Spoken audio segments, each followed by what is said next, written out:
حکیم صاحب، گردے میں پتھری ہے، آپ کی میڈیسن سے کتنی دیر میں نکل سکتی ہے؟ گردے کی پتھری کب اور کتنی دیر میں نکل سکتی ہے؟ یاد رکھیں کہ گردے کی پتھری ایک قسم کے نہیں ہوتی، یہ 2 3 4 قسم کی پتھریاں ہوتی ہیں۔ کچھ پتھریاں سافٹ ہوتی ہیں، کچھ پتھریاں ہارڈ ہوتی ہیں، بہت سخت ہوتی ہیں، کچھ پتھریاں جلدی سے نکل جاتی ہیں، کچھ پتھریاں ٹائم لے لیتی ہیں۔ کئی دفعہ پتھری ایک ہوتی ہے، کئی دفعہ پتھریاں زیادہ ہوتی ہیں، کئی دفعہ دائیں گردے کی پتھری پہلے نکلتی ہے، کئی دفعہ بائیں گردے کی پتھری پہلے نکلتی ہے۔ بہرحال یہ ساری طبیعت پر ڈیپینڈ کرتا ہے کہ مریض کی کیفیت کیسی ہے، اور پھر یہ ہے کہ مریض کی باقی طبیعت کیسی ہے، اس کا امیون سسٹم کیسا چل رہا ہے۔ ساری چیزوں کو مد نظر رکھ کر ایک آسان فہم فارمولہ جو میں عموماً بتایا کرتا ہوں وہ سب کے لیے تقریباً مفید ثابت ہوتا ہے۔ رہی میڈیسن کی بات کہ کتنے وقت میں نکل سکتی ہے، ہماری میڈیسن، ہمارا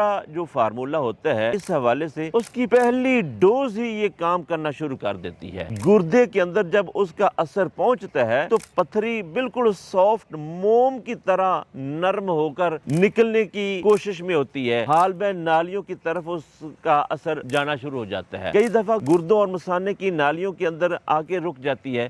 تو بہرحال بعض ہمارے مریض ہمیں جو رپورٹس دیتے ہیں کہ پہلی ڈوز سے نکل جاتی ہے، لیکن کئی دفعہ 2 3 ہفتے لگ جاتے ہیں۔ بہرحال یہ مریض کی طبیعت پر ڈیپینڈ کرتا ہے۔ بعض مریضوں کی پتھری ابتدائی چند خوراکوں کے ساتھ ہی نکل جاتی ہیں، اور بعض مریضوں کی پتھریاں ٹائم لے لیتی ہیں۔